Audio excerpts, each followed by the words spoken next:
You're listening to Dads, Diapers, and Drinks. 3 dads trying to lead their families well in a crazy world. So grab a drink, sit back, relax, and enjoy the show.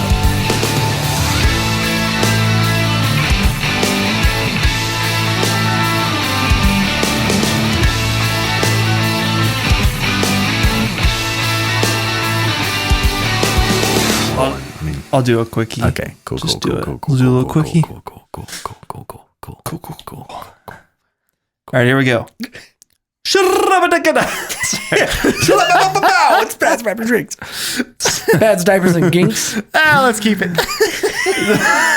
No. All right. I can't do that. It's terrible. Welcome. I just mocked him openly. Welcome back to Dads, Diapers, and Drinks. I'm your host, Scott, here with my friend Nathan and my brother Jeff. Yeah. And it happens to be Mr. Nathan's birthday It today. is. It's my, I didn't realize it was called this, but apparently when your birthday is on the same, like, year is the same as the day you were Golden born, birthday. it's your golden birthday. I've been calling it my prime birthday because I just think it sounds way cooler. But Okay. I guess you it's the you don't golden- sound way cooler when you say thank that. you. Thank you. It's what I'm going for. Golden birthday. So it's my golden birthday. Yeah. So yeah. We did a little My celebrating. golden birthday was also my 21st birthday, and that's when I learned that that was a thing. And it was like, oh my gosh, your golden birthday is your 21st. You're going to go crazy? And I was like, no, I'm going to go golfing. I think is what I'm going to do. Yeah. That's about it. Yeah, absolutely. Yeah, mine would have been 19. So I don't know. We didn't do anything. Didn't do anything crazy for that. The boys. Andy's is going to be when he's 6. We'll throw a raging 6-year-old party. Yeah, Davis will be 14. So Oh, nice. But you guys showed maybe up. I'll let him sip something. I don't know. Have some milk. You can have Spiked soda milk. Ooh. only today. But you guys showed up to my party. We had a little party at a bowling alley Yup. / bar, and we it was real fun. I have not bowled in I genuinely can't tell you when I last bowled. It was probably 8 years. I don't think I've bowled since I started working at Constant. So at least that long. I can't think of the last time I did. Oh, we did. I do remember the last time I did. Okay. It was last fall. Okay.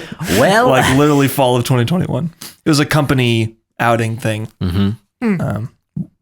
But wives and or family and people were included. So The oldness was definitely coming in hard though, because after the second game, my elbow was like, "You want to keep doing this?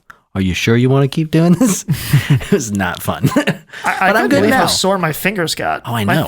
I was like, I literally, like, my fingers hurt from doing this. I'm not used to this feeling. But yeah, it was good stuff. nice. Speaking of the bowling alley and the bar, what are we having today, Scott? What is on the birthday selection? Right before we came down here to record, I ran to the Joe D's beverage down the road, Nice. and I bought some Knob Creek smoked maple. What is this stuff? Bourbon. It's bourbon, of course. Duh. Kentucky straight bourbon whiskey. Yeah, That's what I was looking for. surprisingly good. It's delicious. It's a lot sweeter than like a traditional bourbon for sure, because I think the maple comes in nice and heavy, but it is very tasty and very smoky. Yes. Jeff, what are you drinking over there? I am drinking a French red. It is a Syrah and Grenache Noir. I don't know. I've never had it before, and I think I've disappointed myself again in discovering that this is like a $25 bottle, and it's really good. And it's like, dang it. I really like wine that's expensive. This stuff was not cheap either. I feel like there is a bracket. Like you have like the cheap bourbon or like the cheap wine or whatever, and it's like, okay, this is good. And then you go up a tier and you're like, oh, this is really good. But like above that, like the $150 bottle of wine, Yeah, I'll never you're not understand going to be able to taste that. Like you might be able to be like, oh, this is a little smoother or a little nicer. But like the problem is the jump from $10 to $25 is actually noticeable. And you're like, oh, like I only want the 25, like the 18-year. Yeah, that I you know. had. Like, I love that the 18-year bottle of Glenmorangie. I was like, the first bottle of Glenmorangie I had was the 12-year. I was like, oh, I really like a Scotch. This is so cool. I like a Scotch. And then I got the 18. I was like, well, I can never buy the 12 again. Well, that sucks. it's like $20 more for the 18. Dang it. Yeah, seriously though. Shoot. But yeah, it's good stuff. Yeah. I I'm enjoy. happy. Thank you for bringing this for my birthday. You're welcome. Thank you for bringing whiskey that we didn't end up drinking. Oh yeah, that's gonna be next. That's a little, Yeah. little surprise for next week. Yeah, We'll get there. we will. Absolutely. Trying to think of what happened this weekend. Oh, I went to see a comedian. Oh I went really? to see, Friday night. Nice. I saw Andrew Schultz. And I got to be honest, I was skeptical. I was afraid I wouldn't like him because when Kelsey's brother invited me to go, I learned who he was at that time. This was maybe a month ago. So I started watching his YouTube videos and clips of him and listening to his podcast. And I just wasn't really gripped by the comedy. Didn't really think it was all that great. But he really surprised me in a very good way. It was very funny. So I had a good time.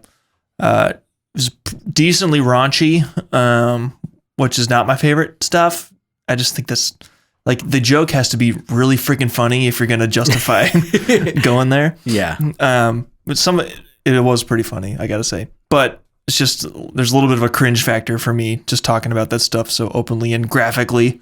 It's just like, you're in a room, you got 1,000 people here, and we're just all like openly talking about this. It just feels very uncivilized to me. Yeah. It's like an awkward shared sexual experience with a bunch of strangers. Yeah, it is. my Like, word. I don't want to know that you're thinking about this as I'm thinking about this. That's just weird to me. Like this, this all stays in my head normally. yeah. Oh my word. Yeah. The first guy talked about masturbating and stuff. I was like, okay, God. there's like half the room was full of women. This is very weird for me. Don't need this at all. Thank Yeah. you. So just, I don't care for that type of material. I think you can be funny without going there. I mean, it's the same thing when like comedians like really like start swearing like aggressively or like they just start inserting it. It doesn't actually, it's not used as like an inflammatory to like pronounce, like increase the punchline in some degree. It's like, okay, if you're using it to be exaggeratory, then cool. But like if it's just as a adjective and a noun here and there, you're like, okay, I've heard it enough. You've ruined it. Do you have any other words at your disposal? I want to hear your vocabulary. Come on, give it to me. Hit me. Words are your thing. Come on, you got this. Yeah. But yeah, that was a good time. Good stuff, man. And then and your birthday, and then not much else happened. Yeah, no, I really had a relatively boring week, which was nice. Been doing a lot of overtime. So you missed church on Sunday? Yeah, I did. Actually Sunday I had to do a project, and I did like 7 hours of work on Sunday on properties. So yeah, I did some home maintenance. Nice. So yeah, that was the thing. Cool. Very fun. We've been having, on top of basically my weekend plans was like going to Scott's house to record some drums and then going to Nate's house for his birthday party. So my weekend was the same as theirs because we were basically together this weekend. But the other thing that we've been doing is we've been planning a bunch of huge home remodel stuff that we're doing. So we got a loan to do a bunch of work on our house. So we're trying to email people and get pricing and get everything figured out for a summer of very large projects. Yeah. So it's kind of stressful, but you're like, at some point I knew I was going to do this. So I'm putting in like a new driveway and I'm tearing out my whole backyard and putting in a new deck and getting rid of our fence and doing new landscaping and putting a shed in and all this stuff that's like, okay, all the things that were on the list, we're finally just going to do it. So yeah, kind of crazy. Wow. More stressful. It's the biggest like project I've ever been a part of. The most money I'll ever spend in a day in probably a long time. Yeah. Yeah, I feel you. I'm like planning $17,000 of expense. It's like, oh my gosh. It's just, wow. All right. That's not terrifying. Yeah. Jeez. I remember. Driveways are expensive, man. Yeah. I paid off my student loans in one lump sum because I sold my house after getting married and was able to pay off my loans with the earnings from that. And it was like, never seen this much money in my bank account before, and then I've also never seen that much money leave my bank account before, and it all happened. And then also nothing happened after that. Yeah, it was like net zero. It's not like a new car was in your driveway or anything. No. You're like, I got a motorcycle or something like that. No, it's just Less debt. Yeah. Congratulations, less debt. Yeah, that's all it was. Woof. Felt pretty good, but Oh yeah. anywho, we'll do less of the chit chat this time. Absolutely. Last week we were pretty heavy on that one. Yeah. Yeah. So Christian, if you're listening to this week, here we go. We're on the topic now. You're welcome. He said he listened last week, but he didn't get through all of our banter. I mean, it was like 30 minutes of banter. I'll give it to him. We hadn't talked in a very long time. Yeah. Anyway, this week we're talking about spoiling our kids. So it's tough for me to define what that is when my kid's only 1 year old. Like I feel like Kelsey maybe spoils him. I don't know. She buys him a lot of stuff, a lot of toys, and he uses them once and doesn't like them, or I don't know. It's important to keep a variety of things at his disposal so that he can, regain interest in a lot of random things. Maybe, but I don't know. I feel like it's hard to say this is mostly going to be a theoretical conversation. Yeah, because even with the 2.5-year-old now, it's like the only thing I can say about spoiling her is that we let her watch cartoons, and I heavily debate the amount of cartoons that we let her watch internally all the time, and then I go at the same time, like we just literally don't know what else to do with her. She's such a menace to deal with that being able to go, all right, do you want to go watch Encanto again? Okay, cool. You just go put on Encanto and then she doesn't bother you for an hour and you're like, I don't know. How bad is that? Is it the 4th time she's watched it this week? Yes. Was it the best hour of my week? Yes. It's just, well, I don't know what to do. That is the constant battle is you're trying to keep the peace, which may actually be bad for your kid. Because in order to keep the peace, you have to let them do what they want to do. Yeah. And it's often not a healthy thing.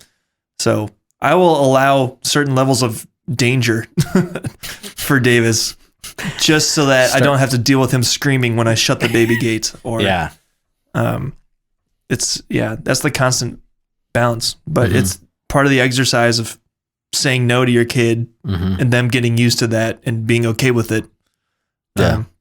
Well, what do you think creates a spoiled kid?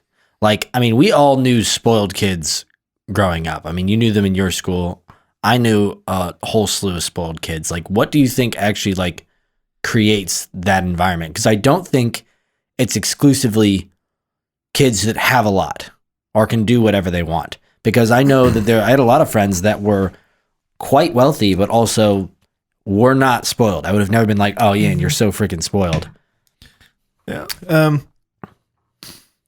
I don't know. Something along the lines of sleep mode's on. That happened last week too. Every night at 8:30, my sleep mode on my phone and my watch and my Mac engages, and I don't get notifications. So that just popped up on the screen. So you saw that. That was cool. I was going to say words, and then I let that distract me. It's okay. I think spoiling a kid is when you don't instill any amount of work ethic in them. It's not necessarily inundating them with gifts all the time or giving them what they want all the time. Like you can do that and still make them earn some things as well. I think spoiled people have a general sense of entitlement. And there's a lot of that these days in the younger generation, especially. And we've quoted this many times, but the hard times create strong people create good times create weak people create hard times. We just grew up in a generation that didn't really have to work for much. We grew up in a strong economy. We haven't really dealt with any wars, at least not on the home front. Stuff that's felt very distant from us over in Afghanistan or wherever. And life's been really easy. And I've said this on the podcast multiple times too, where life has become so good in America that we've had to pretty much invent our own problems or make a much bigger deal out of things than they really are, or amplify issues beyond where they should be. So I feel like that's all due to a generational sense of entitlement or a generational sense of being spoiled, just being brought up with such privilege that we're so blind to what we have. Absolutely. So, yeah, we don't want to work very hard. At least our younger generation, our millennial generation. Yeah, I'm trying to think about the spoiled kids that I've known throughout both school and like working in the youth group. Mm-hmm. And I agree. It's not like it's just economic status. Yeah. Though I know people, like I know a couple of the more, I want to say upper class because we live in freaking, well, I live, you guys moved out, but we grew up on the east side of Cleveland where almost freaking everybody is technically upper class. Yeah. But because of the numbers. But, like you have families where the, median income is huge and they have beautiful homes. And it's like, I knew a friend in high school who was super wealthy family, awesome guy, super down to earth. You would have never known that he was like a super rich guy until he invited you to his house and you went, holy crap, this is where you live? Like, I've taken pictures of this house on the road as I drove by and was like, who the frick lives there? It's you? Oh my gosh, I had no clue. So like I've had that experience and I've had, wait, did you think that like, you didn't realize that you'd have to work to do this? Is that because you come from a very successful family? So I've had both experiences. Yeah. And I agree. I don't really know what it is. Like I don't know what it is in people that causes that. Yeah. Like it's baffling to me that it seems like very similar environments can create such desperate outcomes. Disparate. And yeah. Is it disparate? Yeah. Yeah. I think you kind of were getting extremely close to it, Scott, and I think you definitely said it, is a matter of work ethic. I think is definitely connected to it, but I think even more influential in that is almost an attitude of gratitude. I hate that. I'm so sorry, everybody. That's such a church group thing. Yeah. That's so like middle school. All right, we're going to have an attitude of gratitude. Have an attitude of gratitude. I just threw up in my mouth a little bit. Like, I think that's really where it comes down to. Because if you think about, like, I was even just in simple things, like having to fix these Airbnbs. There's people that just, they just trash these places and they don't care. And they're just doing their own thing. And it's like, it really comes down to, it's like, people just don't care about stuff that's not theirs. It's like, well, why do they only care about stuff that's theirs? Because they had to work for it. I don't know, like a nice pair of shoes that I saved up some money to buy. It's like, those are not the shoes I'm going to go out and mow the lawn in. The ones that I got for free or like for $5 at Goodwill, let's go mudding by all means. Come on, let's go. I don't even care. Whatever. I'll just run through some puddles, tear them up. Doesn't fine. Get some paint on them.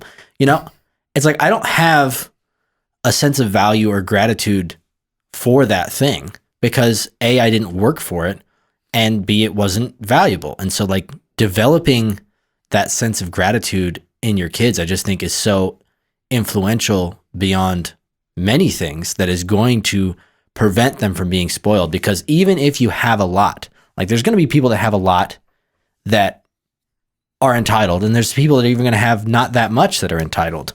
But I don't think the inverse is also true simultaneously. And so you can't use wealth as the like determining factor. Like wealthy kids are all spoiled.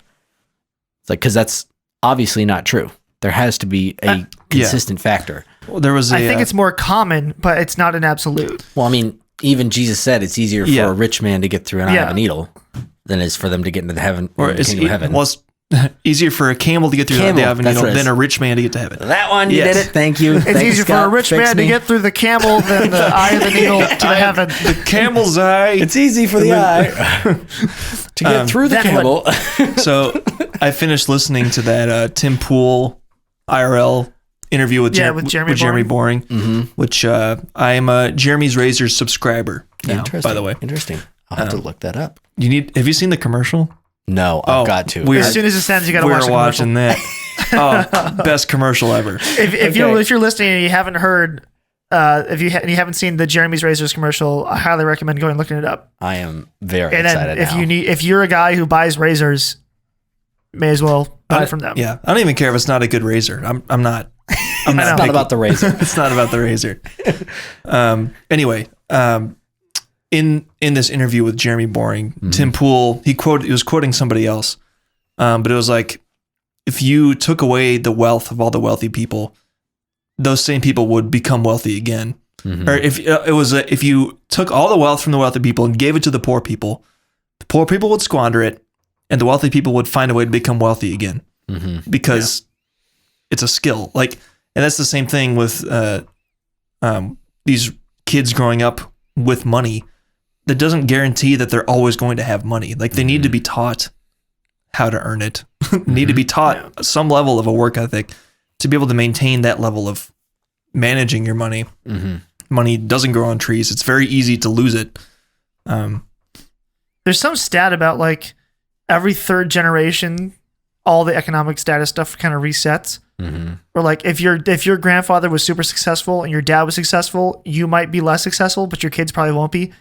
Like, there's a certain trend of like, if you come from a wealthy family, every generation gets a little bit worse and worse and worse about being wealthy, and then someone has to flip it and climb back up. It's just like if you study the trends of like family wealth over the past couple centuries, it fluctuates like this pretty consistently, which is odd. But at the same time, again, it doesn't mean that, I don't know, it's probably more cultural than like anything else. It's like, yeah, well, it just depends on the home you were in and what values you gained. Absolutely. Yup. Anyway. So yeah, all that to say, want to instill a work ethic. Yeah, absolutely. Well, what else do we want to talk about? Sorry, this is like our first dead zone in like 40 podcasts. Okay. I think honestly, the fact that we were all hanging out this weekend, I already said like a lot to you guys like a day ago. Yeah. So what have I not talked with you about in the past hour? It's like, I don't know. No, I'm looking at what you have written down here, Scott, and it's interesting you wrote discipline down, because I think discipline is almost more important from a sense as a parent than it would be even just to like instill discipline in your kids. Cause like, I don't know if your kids, like making your kids more disciplined is going to make them less spoiled. But I think you being more disciplined in how you treat your kids is going to make them less spoiled. Like, this is a very parent first problem. Like, how you train your kids is going to have more effect, I think, than the kid themselves.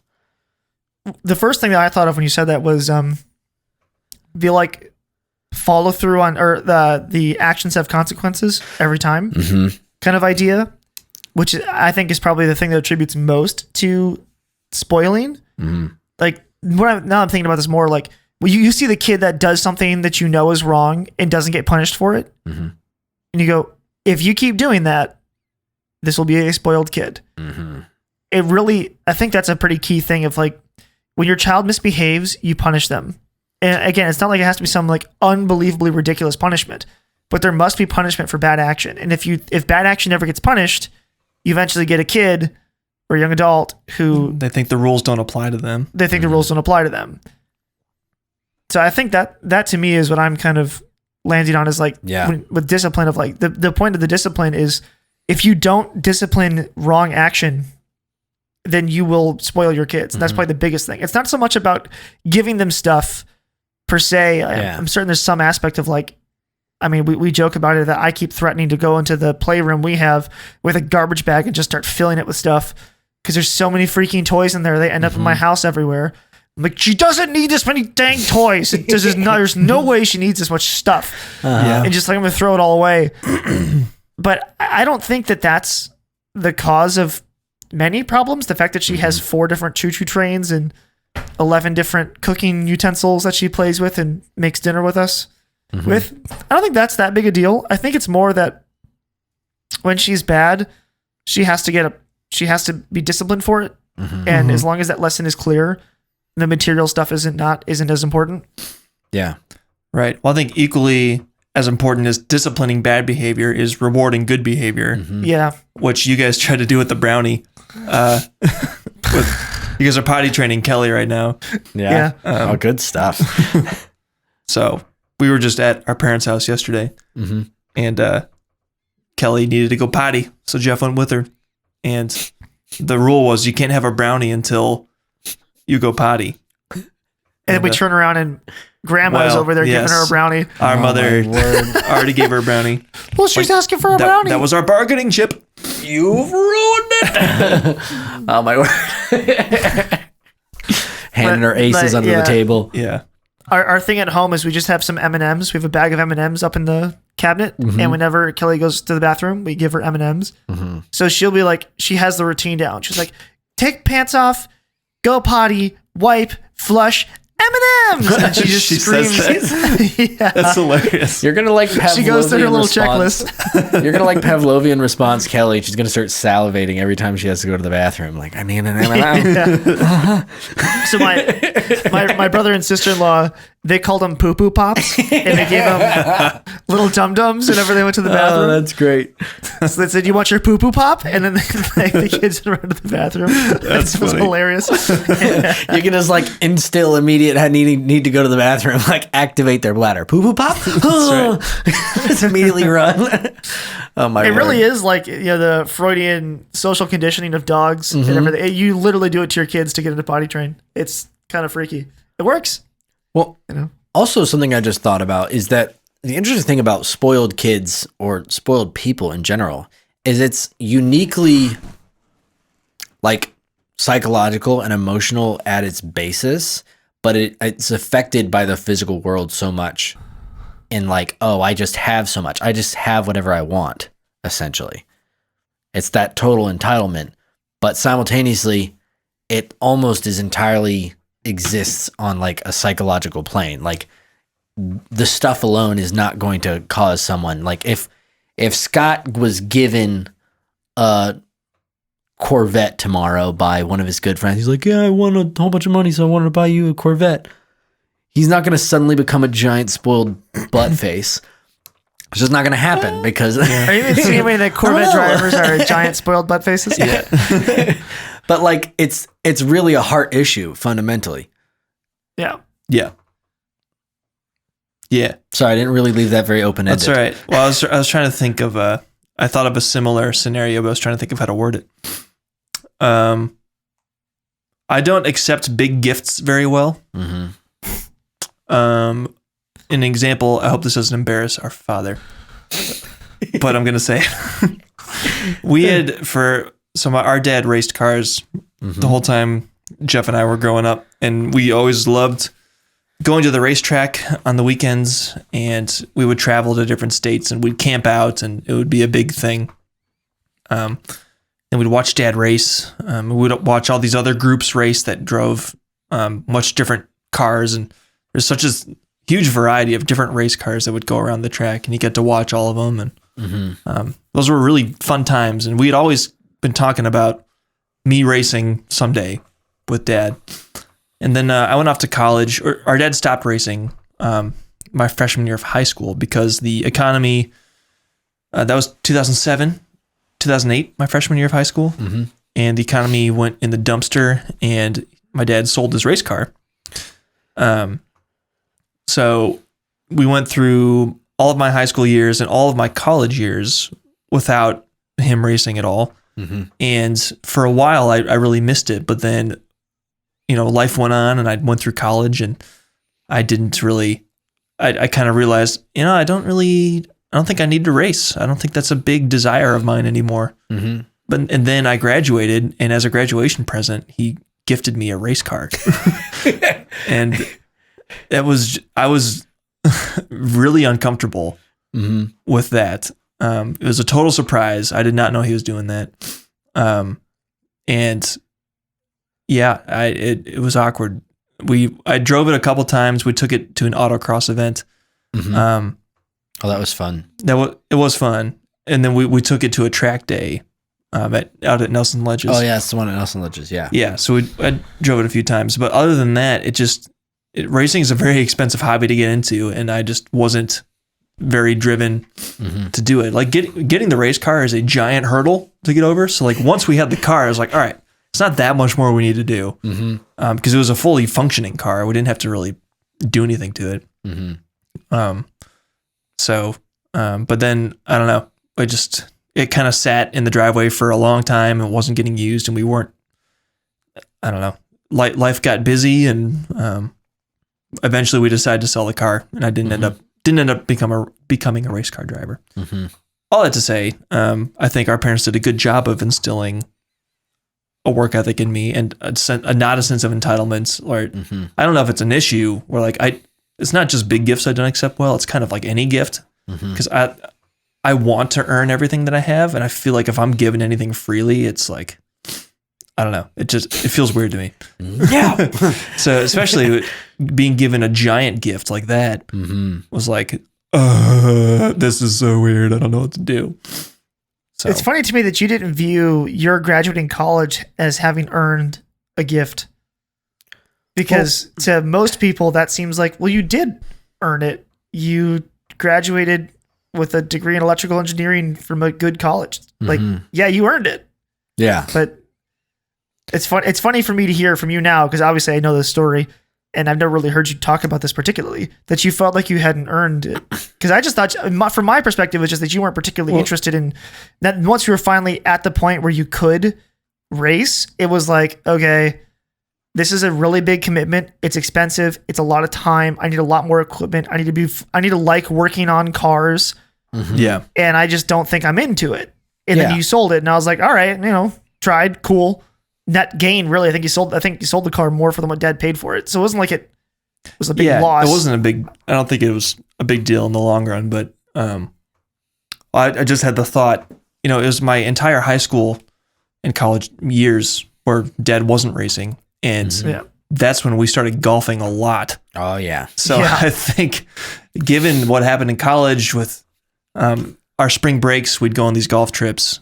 Golf just became the thing. And I don't know, racing wasn't on my radar anymore. Because when you're working full time and you only have the weekends to do what you want to do, it's like, I don't want to go spend a weekend like at a racetrack.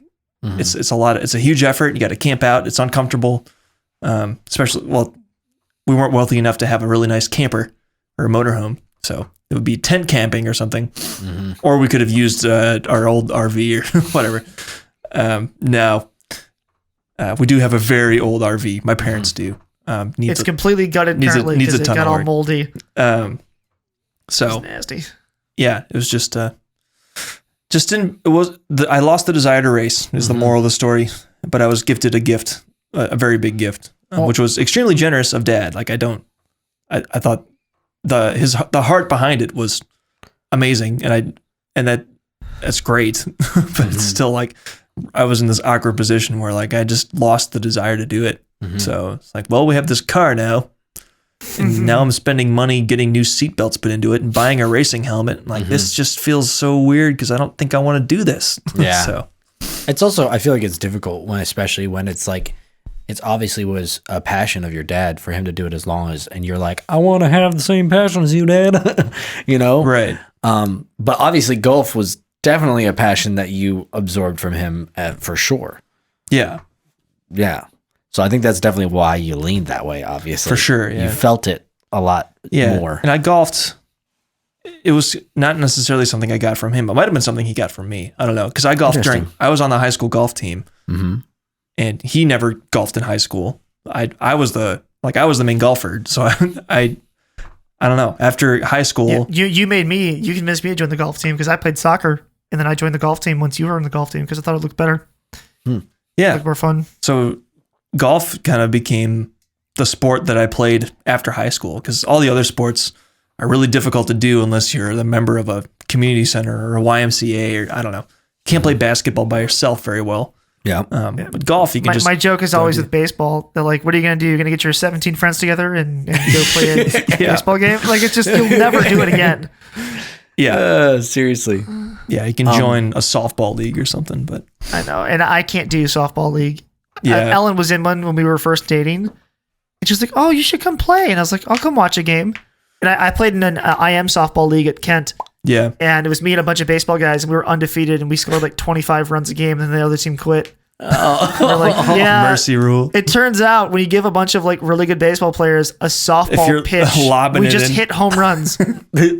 Yeah. And then we lined up because it was co-ed. So we lined up 3 girls and then one of the guys who knows how to play baseball. So it was like, all right, on base, grand slam, on base, grand slam. We just did it like 4 times in a row. Oh my word. I can't do this, man. I'm an actual baseball player. I can't play softball. I can't take it this chill. I will just hit this ball as hard as I can and I'll send it to right field. So, yeah. Oh my word. Well, related kind of to what you were talking about, Scott. For me, it's really interesting, this whole concept as a whole, because I mean, I grew up as a missionary kid. Like, I was very aware at a young age that part of the finances that came into the home, if not almost all of it, was people being generous enough to give to us to be able to live, essentially, like churches and different people and organizations. Like that was part of my life. So, I mean, the one distinct memory I have of something like that is like, we like didn't really like buy cars. Like that wasn't a thing. So we had, different cars that were part of different ministry organizations and stuff, but our van was dying and we were on this trip down to South Carolina to see our family. And we stopped by this one friend's house and they basically decided to give us their car. And I remember like being with my dad. My dad's like he's like doing all this. He kept doing this thing where he'd like hold his arm like this. And I'm like, Dad, are you okay, man? Like, what's going on? He's like, they gave us the car. Like, what?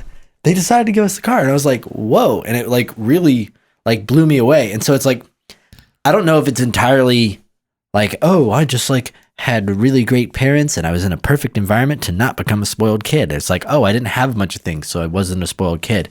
But I think it's just the fact that kind of what I was talking about. It's like, there was no way to live but with a spirit of gratitude because we didn't have everything. Like we actually had to just be like, we are going to get what the Lord provides for us and that's what we have. Right. And so that's like a very unique place to be. And it's also very interesting because as I got older, we weren't as directly involved in ministry that required going away. So we were very localized. So then my dad had more like regular jobs as well as doing ministry. So then things started to shift. And then I very much went on a very traditional career path of like going to college and then getting a job and earning money. And so it's very interesting because I feel like I've really seen the whole spectrum of what can be per se. And so I don't know, that's the other aspect is that I feel like the thing that's really impacted me the most is being able to like go on mission trips. And like even the time that I got to go with my family to Haiti and be like, holy cow, people legitimately live on like $1. This is what it's like to a not have anything. $1. Yeah. Like this is actually the bottom. Yeah. I have no concept. This doesn't even come close. The bottom is like so much farther below than what I could have ever imagined. Yeah. And it's like, and I complain that I don't have cell service and I can't figure out how to get to my restaurant where I'm going to order food that someone's going to make for me. I know. We were trying to order Chipotle the other day and there wasn't any online ordering. We're like, what the heck? We have to go wait in line. How dare you? And you realize first world problems. It's so easy to like, you obviously, these like legitimately spoiled people and these legitimately spoiled kids that you grew up with. And it's like, how can you have this attitude? And then you realize, oh wait, I'm kind of spoiled. And you have to check yourself a little bit. It requires self-awareness to diagnose that in yourself. But yeah, we had the same thing. We went to Jamaica my senior year of high school. And we were in this little village and we were building a house for somebody who didn't have a house. And it was this very small structure, maybe like 10 feet by 12 feet or something. But it wasn't built by a company. It was built by the people in the town, in the village. Yeah. Plus us high school kids with a couple leaders who were just there to help. I had the same experience in the Dominican Republic where we had a missionary family that was connected to a missionary family that we supported in the DR, and he needed a house built because his had like fallen down. I think is the technical term, because it's not, again, it's not like it's, oh my gosh, my house burned down. It's like, no, there was a storm and my house fell over, so I need a new one. Because that's the quality of the building. Man. So we were doing the same. We were doing the similar. I agree though. When you see that stuff, again, I don't know how to bring that experience home into my kids other than telling the story of it and eventually one day bringing them to places like this. Yeah. Yeah. But to say, like, one of the phrases that we heard when we were in the DR is someone asked us, what other trips have we done? And we said, oh, we've gone to like some of the more poor areas in America. And he just laughed and he's like, oh, like there's poor Americans? Well, that's No, absolutely. Technically, yes, but not to your standards. I mean, our poor Americans live better than you do. and he's like, our poor Americans are obese. Yeah. So he was just like, we said, oh yeah, we've helped out some people in like some poor areas of like states near us. And they literally were like laughing at the idea that there's some poor American somewhere. Like, you guys are you have no idea. Yeah, I know. It's bizarre. And that's why I look at our culture and I'm like, what are we complaining about? No. Like, I can't call you by the right pronoun. Like, do you understand how privileged you are to even be able to complain about that? Yeah, so That's you're going what to type in your blows my $1,000 mind. phone on the internet you didn't build in a house that your parents bought and you live in about how upset you are about a thing. It's like, dude, your problems are so small. Well, like, imagine the impact that it would have on like all of the US if they were truly aware of what like legitimate poverty is. And like, just to have that perspective, to realize if you could like instill that in people. And I mean, obviously you have to be self-aware. Fundamentally, you have to still look at it and go, instead of going, yeah, that sucks. You have to be going like, man, I am so grateful that that's not me. Like, wow, thank you. Like, By no effort of your own. Exactly. You just were born here. Yeah. I don't know if this statistic is correct, but this might be a few years out of date. But I think the U.S. population is about 6% of the world population. What, 350 million out of 8 billion now? Yeah. I guess you could do that math pretty quick. But, and whatever, regardless, I was about to pull my phone out and do it. You're fine. But it's going to take too long. Just the odds that you were born here are very low. You're so lucky to have been born in America. Yeah. I'm not saying America is flawless, but certainly you should understand that life is pretty good compared to anywhere else. Like I would hate to be a Ukrainian right now. I'd hate to be living in the Middle East. I'd hate to be living in China, North Korea, literally anywhere in Africa, you name it. Like the world is messed up and you live in America, which is messed up, but probably the least messed up. I mean, on the planet. It certainly isn't perfect, but we have a lot to be thankful for. 100%. Yes, we do. Well, I don't know if either of you have anything else to say, but I thought I would bring it home with Jordan Peterson. Yes. Of course. He And has to make his appearance. His classic quote that I think perfectly falls with spoiling your kids, which is, don't let your children do anything that makes you dislike them. And I think that is very impactful. One of the arguments he made about that, one of his lectures I listened to, was like, he said, imagine if your kid has a bedtime routine that is very frustrating to you, or they do something consistently every day that makes you angry, and you just live with that. You'll be angry at your kid for 1 hour a day for 10 years. What do you think that does to your relationship with your kid over 10 years? Like, you need to solve problems. Yeah. You need to stop. Like, when things are wrong, you need to stop them. And it's your duty as a parent to teach your kid those things, because you're supposed to train them for social situations. So you're going to train them incorrectly, and then they're going to go out and try and make friends, and then they're not going to be able to make friends because people dislike them because they're mean, condescending, self-righteous, you name it. All the things that make a spoiled kid where you're like, oh, wait, I don't want to hang out with you. Or people will only put up with you because you had money. Like, there's the rich kids that were like, oh, people hung out with them even though they were giant dicks. And Because it they was had a purely pool because and a they hot had a tub. pool and a hot tub and a basketball court. And, Friends of opportunity. Exactly. And then they get reinforced of that by thinking, oh, yes, I'm great. And it just doubles down on already whatever is making them... inflates their ego. It reinforces the idea that money is what earns you friends, and not being a good person, just having things. So that's all you need. It's the only valuable thing, is just having things. Right. But is it really? Yeah. Yeah. Really? I'm just trying to imagine. That's how you end up with Trump, man. It is. It is. You done got trumped. Yeah. Oh my word. I was just gonna say, like, just trying to imagine, like, if Kelly had some habit of being on social media for, like, she, like, just lays in bed and is on social media, and you just look at that every day and go, I hate that she does that. And you just, like, don't do anything about it. It's like, that's the stuff where, like, you can't, like, you got to do something about those type of situations where you see bad behavior happening and you just leave it like it is. You just ignore it. It's like, that's not, that's who end up with a kid who doesn't know how to function in society. Yeah. But anyway. Yep.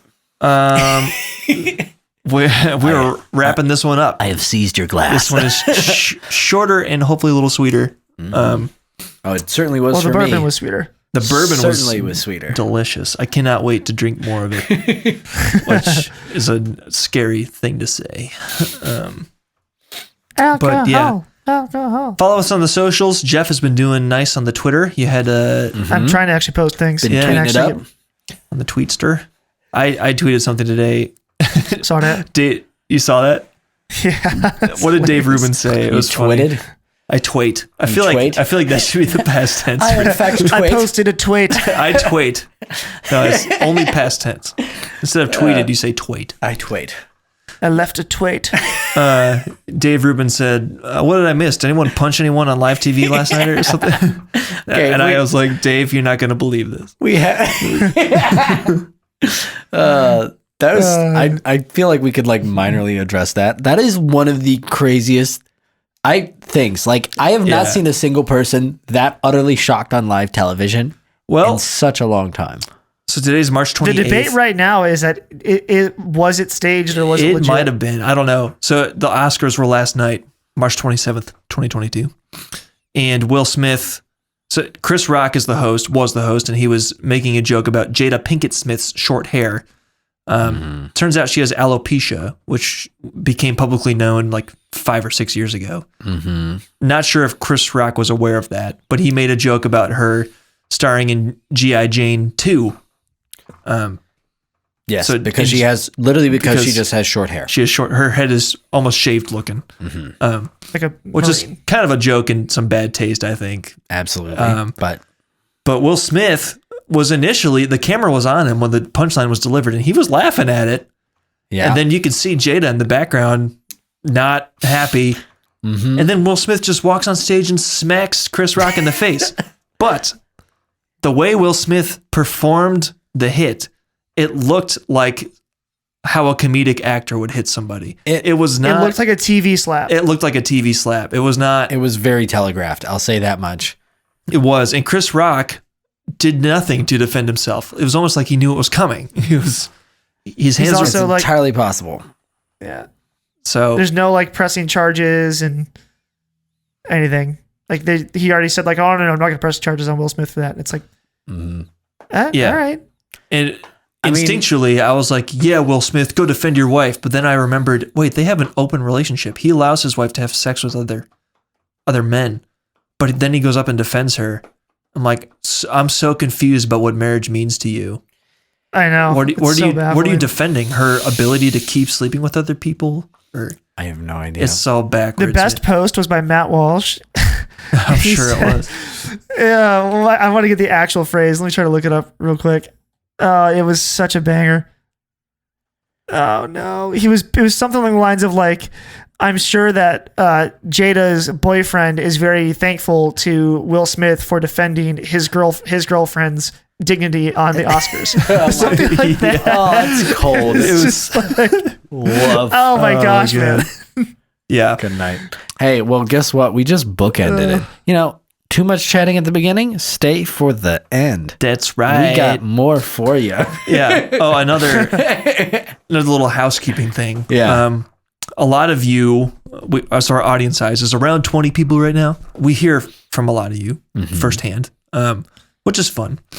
A lot of you have expressed interest in coming on the pod, and we are interested in having more people on the pod. Absolutely. So we're going to work on doing that, having more guests on here. just hanging out, chatting about being dads. Absolutely. So I think that'll be fun. Be a nice change of pace. So yeah, we'll figure that out. But just wanted to say that. So yeah, like I said, follow us on the socials. If you're not watching on YouTube, it may be a better experience for you. If you like how we look, I don't know. Maybe you prefer to just hear our voices. I feel like we sound decent. I get compliments on the production quality. If our content sucks, at least the production quality's there. Yeah. We may sound really good while we're failing. Yeah, we fail great. We fail great. All right, that's all. So we got for this week. We'll talk at you next week. Bye. Cheers.